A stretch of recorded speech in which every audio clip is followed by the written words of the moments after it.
City the lead in the 23rd minute. You just felt it was happening. He himself added a second before half-time, and but for Thibaut Courtois, we could already have booked our flights to Turkey. In the second half, Real Madrid had a go. They had to. They made a few chances, but City stood firm. And then when Eder Militao put through his own goal to make it 3, you knew the tie was over. But then, right at the end, Julian Alvarez slipping in a fourth, and City were in the final. Well, this has been magnificent. This has been stunning. This has been quite simply the best you'll ever see. Now the Blues have to do it all again in Istanbul. Their memories will be very, very vivid of that game against Chelsea. But they've got, would you believe, a Premier League and an FA Cup final to negotiate before then. For the moment, though, we'll enjoy tonight. And Andy, if you were going to sum up tonight's performance, would you say it's the best you've ever seen? Yeah, I mean, we couldn't follow the first half. It was that special. And I'd like to see the pundits, I'd like to see the press, I'd like to see everyone acknowledge what we saw in that first half, because that was breathtaking. The second half is very hard to follow. We scored as many goals. It was different. Tonight was perfection. We worried about the emotions around the game and the importance of it. Why did we ever worry? I mean, why did we worry when we've seen the performances this season, and it's grown and grown and grown, and it's just got better. Tonight they were absolutely incredible, every one of them. So the 14 times winners of the UEFA Champions League are out. City have beaten them by 5-1 on aggregate. It doesn't really tell the whole story, it really doesn't, because Thibaut Courtois denied Haaland a hat-trick tonight with 3 quite stunning saves. The performance from the team tonight has been something that will make us so very, very proud for a very, very long time to come. But the irony is that it doesn't end here. There's a potential Premier League party on Sunday. There's a potential FA Cup win against United on June the 3rd. But for the moment, we can celebrate the mastery, the genius, the wonderful entertainment of Pep Guardiola's Manchester City. They've won. They're at Istanbul. They'll play Inter Milan. Those words are just beautiful. Well, let's go and join Cel and the team, because there must be so much that they want to say. Friends, Manchester City fans, we are off to Istanbul! Come on! Have that! Have it! Come on! Let's go! Come on! We're having it! We're having it! We're there! Woo! I tell you what. That's 100% authentic, by the way. Yeah. Oh, you need to sit down. I can breathe. Finally, the game's over, yeah? I can't, Nedum, can you believe it? Yeah, what a team, what a performance. That's absolutely incredible. And see, it was a big game, wasn't it, my friend? Some might say the biggest at the Etihad so far. So far. That's the bit, yeah. Absolutely incredible night. Like, for everyone who got the chance to watch that, I think you remember that for a very long time. And best of all, you've completely outclassed Real Madrid in the Champions League. You would have thought the club would be in that position, you know, so many years ago. But yeah, everyone's going to savour that moment and hopefully just get it across the line in a couple of weeks' time. Fingers crossed there's a few big games as well to come before that, which we'll get to in a little bit. But it was mentioned there, you know, 14 times they've won that. I think they've won the Champions League more times we've been in the competition. Just how big of a statement is that, just like for this season, but, you know, now moving forward it's in the seasons to come? I think it was the manner of the victory more than anything. That first half, like Ali was saying there in commentary, I mean, it was just total control. I think it was 12-1, the shots, something like that, statistically wise. Their shot was a decent shot, whatever, but it was just... It was weird, actually. I was just saying to you guys, wasn't it? In the second half at 2-0, it seemed more edgy than the first half. And the first half was just, wow, this is amazing. And it was. And in the end, the fear that Real Madrid know how to do it, how to get back, well, that was kind of, yeah, we'll talk about that another time. Superb. Absolutely superb. Ellie, I asked it at half-time, I'll ask it again at full-time, particularly that first-half performance, but in the 90, how much of it that Real Madrid just weren't very good, but actually was it that they were just up against a pretty much at times unplayable Manchester City team? Yeah, I think so, and then we see the second half, City playing out the game like it's easy. They're literally playing on the park against a team that's won it 14 times. I think that's like the magnitude of how good this performance tonight was, regardless of the opposition. Yeah, I mean, 5-1 aggregate, Nedum. Moving into the final, and actually the games to come, what does that give the team now? You know, I guess it's another boost of momentum and energy, isn't it? Do you know, to be honest, I completely forgot about aggregate. I just thought, it just felt like it was just one game. 5-1 on aggregate. Yeah, that's not what a lot of people would have expected, but, you know, they've been in fantastic form in the last, say, few weeks, and now they know that they're potentially one win away from sort of winning the Premier League title, and then they've got an FA Cup final to come and a Champions League final. It's like, it's surreal, but they deserve it because they've worked so hard to be in this position, and they've stuck to their plan. They believed in each other and fought through at times when it was tough, when it was that little bit tougher. So if you want to find a team like on planet Earth with a lot of confidence, it's probably that bunch of guys there just beating Real Madrid 4-0 at home. So, you know, things are looking very, very good for them. And again, like, you know, it's Man City and it's magnificent. It's great to be here. It really is. It's just the stuff of dreams. David, let's dissect that second half then. We knew that Real Madrid were going to come out and had to be better than what we saw in the first half. They were dominated, and there was that knuckleball free kick from Alaba. I think it was an Edison save. What did you notice? What they did differently, Real Madrid? Did they tweak anything, or did they just try and come and get at us in that second half? I don't think City went at them as much at the beginning of that second half, which allowed Real Madrid a bit more of the ball, a bit more creativity. I mean, the fact that you're mentioning the knuckleball as their first real shot in the second half. I know Edison made a couple of saves very late on. There's a part that I'm looking around. I said to Nedum, Real Madrid don't look particularly good, and I sort of go back to my playing days. If you play very well, you'll make the opposition look poor, because every time that Real Madrid had to make a perfect pass, City players were pretty much there to stop it. They're reading it, especially when they got in and around the box, which puts more pressure on you. I don't care who you are. If you know that you've got to make 100% perfect passes in difficult situations, then you're going to falter. So I think that City's performance made Real Madrid look worse than they actually were. Mm-hmm.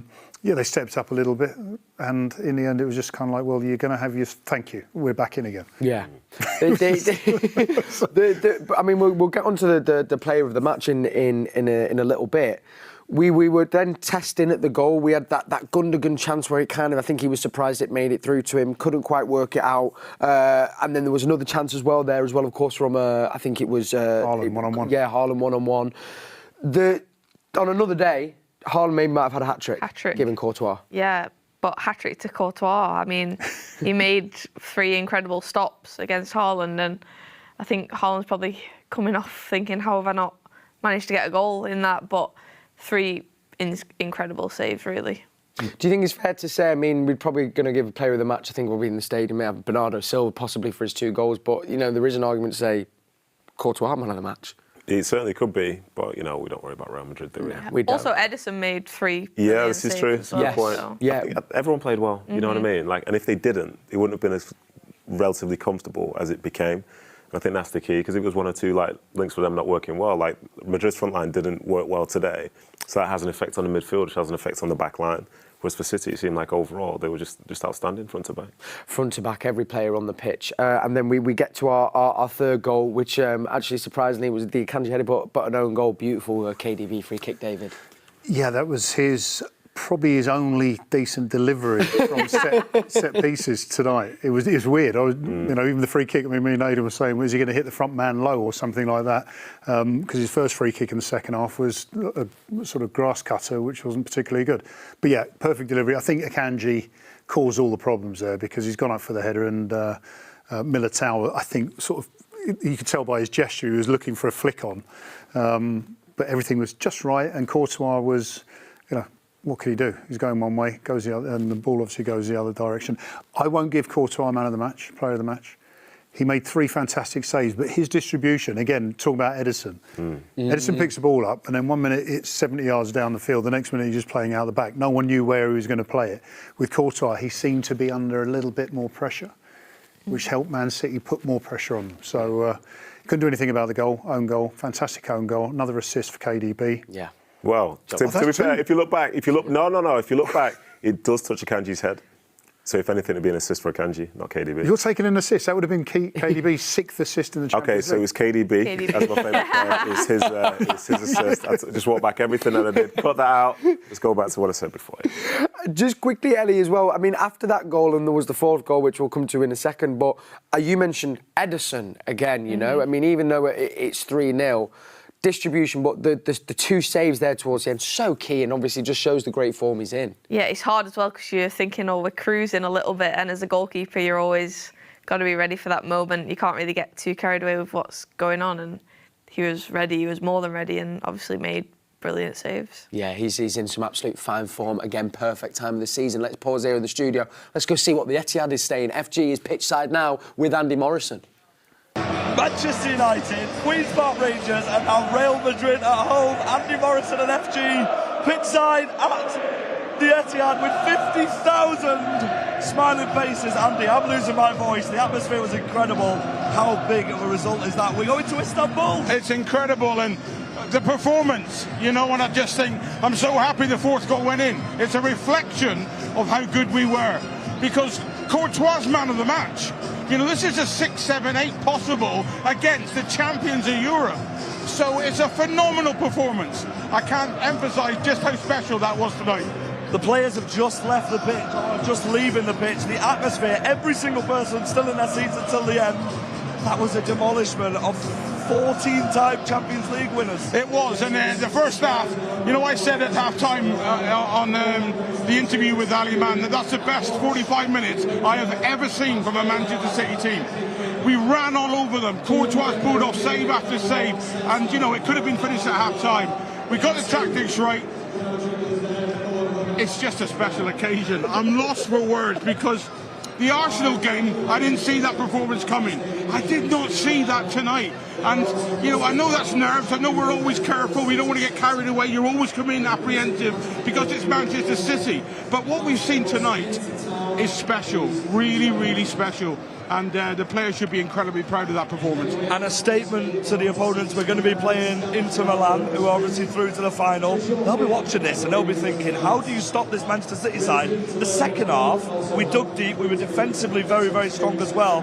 How pleasing is it that all round the pitch, every single player, and of course Alvarez who came on, contributed. Yeah, we were, and it's not just about Inter Milan. They sent a message out to world football tonight, because I know that everyone's going to go away, whether, you know, you're affiliated with Manchester City.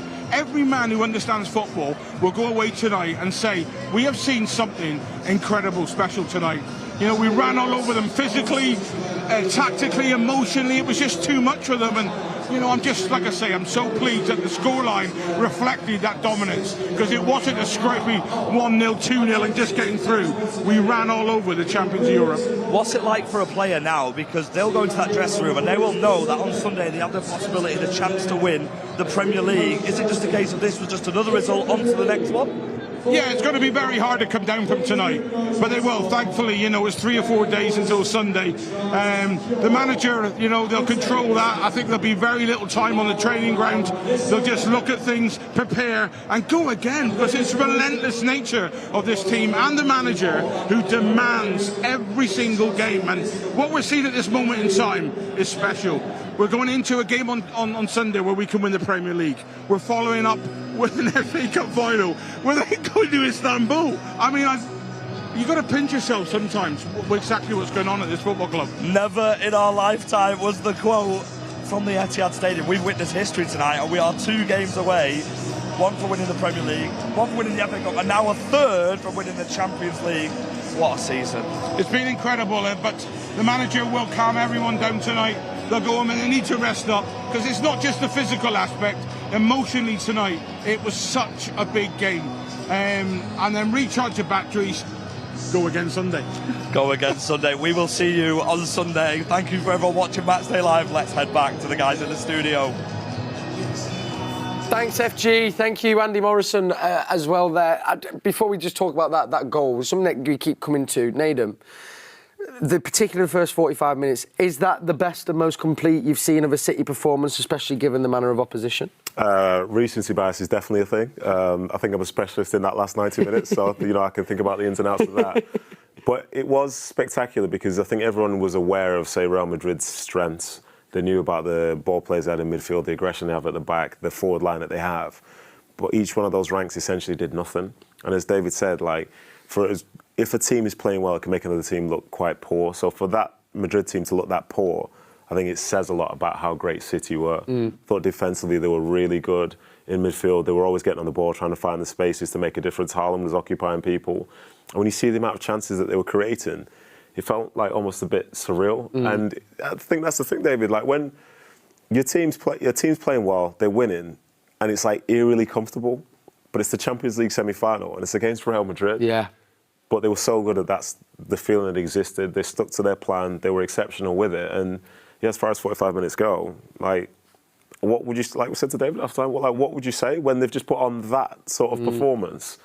You could ask for more, but I don't know if more exists because it was literally so good. You could say maybe more goals, but in terms of general play, you're right. I think it's as good as I've ever seen. You can blame Courtois for that. Yeah. Exactly. Yeah. Someone to go and deal with Courtois. That's the plan for the second half. Yeah. Ellie, I've been saying, only to the nearest and dearest, because you don't want to sound like an idiot when you say it. But at times throughout the season, I've seen moments or sections of halves where when City are on, it's pretty unplayable, and I feel like that's what the first half was. They kind of, as Nedum said, Madrid probably couldn't do that much. You can't do anything, can you, when City are at their free-flowing best? Yeah, and I think that was evident tonight. And you look at the experience Madrid have, and they couldn't even handle it. Yeah. So for me, they are unstoppable. Yeah, that's what we want to hear, unstoppable, especially with the run of games to go. David, the goal as well, of course, gosh, I was getting carried away. The final goal, as Ellie was saying at the start of the show, we were very comfortable. We were just passing it around, and then who pops up off the bench? World Cup winner Julian Alvarez.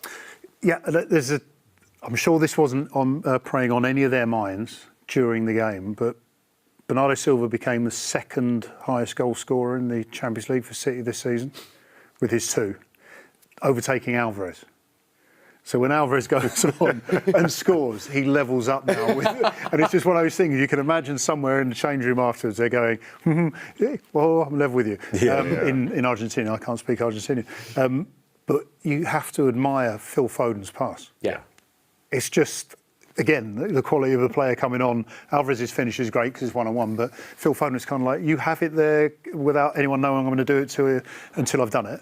And Courtois must be going, again, talking to people in change rooms, how have I let 4 goals in today? Yeah. I've played well and let 4 goals in, and I had no chance with any of them. Superb. That's the quality of Manchester City. Well, you know what that does mean? We're wearing it on our T-shirts. I said it at the start of the show. It's right on there. We're Manchester City on our way to Istanbul. The opponents that await us after their 3-0 aggregate win, of course, is Inter Milan. A reunion with another City legend, a man who does know how to find the back of the net, Edin Dzeko. I mean, what were your first initial thoughts of meeting Milan in the final and, of course, seeing Dzeko again? Yeah, I think it would be great from the City perspective to see one of the former players who, helped lay the path for them to be in this position right now. And Inter Milan, they'll enter the game as quite heavy underdogs, but that's a very dangerous spot to be in because at the end of the day, they've earned the right to be there exactly the same way Man City have. And these are flashbacks. Him in that kit scoring goals. Scoring 1 goal against Spurs is possible, isn't it? But you go and get 4.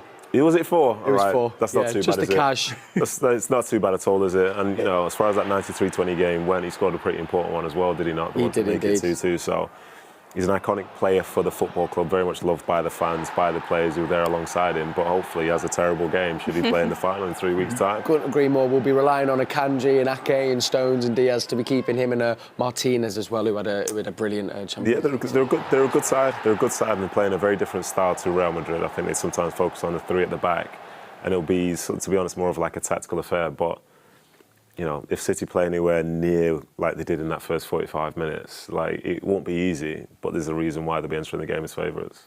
FG asked it there to Andy Morrison, and we obviously it's a night that will stay with us. But there's still so much to come now. We've got the potential of winning the Premier League on Sunday. Matchday Live will be with you. Could even do it on Saturday if Forest win.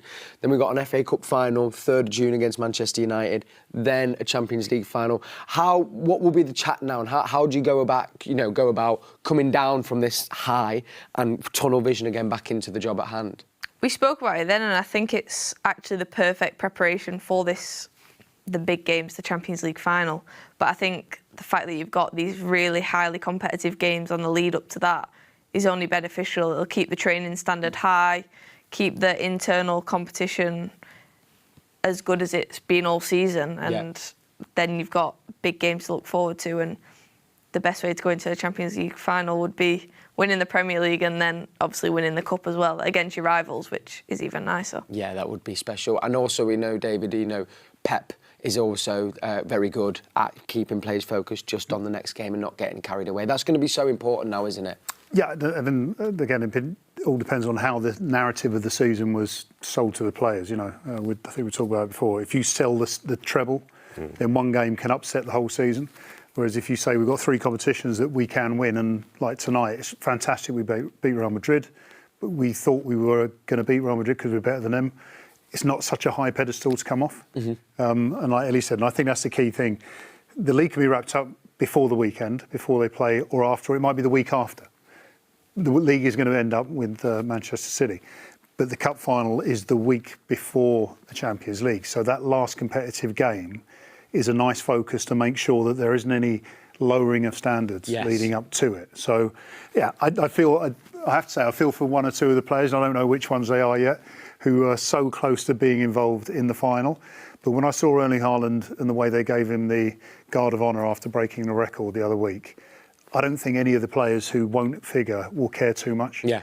Because they know they've been part of this whole process. Yeah. And I think that it's, I don't know, it's a side which I can't believe how nice it feels to look at this City side throughout. Yeah. It's a small group of players, but they just seem so together. It's amazing. I think he's got to give a lot of credit to Pep, to the players that we sign, obviously all the staff as well that create that ethos and energy around the team. Speaking of derbies, Ellie, women's team are in action. It's a Super Sunday. We've got the Chelsea game and Derby Day in the WSL. How are we feeling? Yeah, excited. Obviously away from home, so it's never easy going to Leigh Sports Village, and it's a lovely atmosphere to play amongst. But yeah, we're excited. We want to finish the season strong and try and get ourselves in the best position possible to obviously qualify for Champions League. But I think a big weekend in general for City fans. Absolutely. And of course, qualifying for Champions League in the season, we've been so lucky to have a few of the squad come on throughout the season. Had Gareth on as well. After that slow start, strong finish, but you must be so excited for what's to come, just given how new some of these players are, how young the team is, and actually what we've seen this back end of the season. It's so exciting for our women's team. Yeah, we're a young team and it took us a while to get going this season, but I think we take a lot of pride on how we've kind of finished up and some recent performances we've put in, and it excites us as a group for next season for sure. Yeah, and it excites us fans as well. On Nedum, then we've got Chelsea. I'm assuming changes. Andy Morrison said it there. A game like that not only is physically demanding, emotionally and mentally demanding, but if you're ever going to pull out a performance, it's to win the Premier League for the third successive season in a row. Oh, it's mad. I think it'll be an incredible atmosphere. Obviously, the high of today, I think they'll carry over into the weekend, and I think they'll make changes. But he makes changes every week anyway, more or less. So it won't even the team that put out. It won't be like 10 EDS players who would have just jumped up out of nowhere. The changes will make sense. Yeah. Because for him, he'll enjoy this moment, but he's so next game focused that as a consequence he's trying to create the best team that'll go out, win that game, and win a Premier League title. You know what I mean? And as a player, you want to be a part of that. Yeah. At this point of the season, if you rest, who's to say that you get your place back in the side? So I think there'll be people who'll be desperate to play. I think he'll try and manage some of those guys. Maybe some people are tired. But ultimately, what a game! That's City's last home game of the season. Chance to win a Premier League title. Oof. The atmosphere, the feel, everything's going to be great. It's a great opportunity as well with rotation to keep team morale high with players that have missed out tonight. Yeah. The next game's also a huge game, so by making them changes, you can really keep the dressing room happy, I think. I don't think KDB will play. Yeah. Given that he was almost out on his feet. Yeah. But that's all right. You can just turn to the bench and bring on a World Cup winner or a Phil Foden or a Riyad Mahrez. It's unbelievable. I've absolutely loved tonight. And don't forget as well, we are going to be with you for all of these games, every step of the way. If you're not there at the game, the next best place is right here with us on Matchday Live. So I'm back in the studio on Sunday. Fingers crossed, we all know what we want from that game. And then, of course, as well, we have got the Women's Derby as well to keep across. I want to say a massive thank you to to David James, to Ellie Roebuck. What a great first appearance, but you can come back. You're the lucky charm. And to Nedum, always a pleasure. And of course, a massive thank you to you. And do you know what I'm going to do tonight? I think I'm going to watch the full match replay. You can get that on City Plus and on Recast. So go back, midnight, sit back, relax, and enjoy what can only be described as a Manchester City demolition job. 4-0 against the 14 times Champions League winners Madrid, 5-1 in aggregate, and you know what that means. We are off to Istanbul. Good night.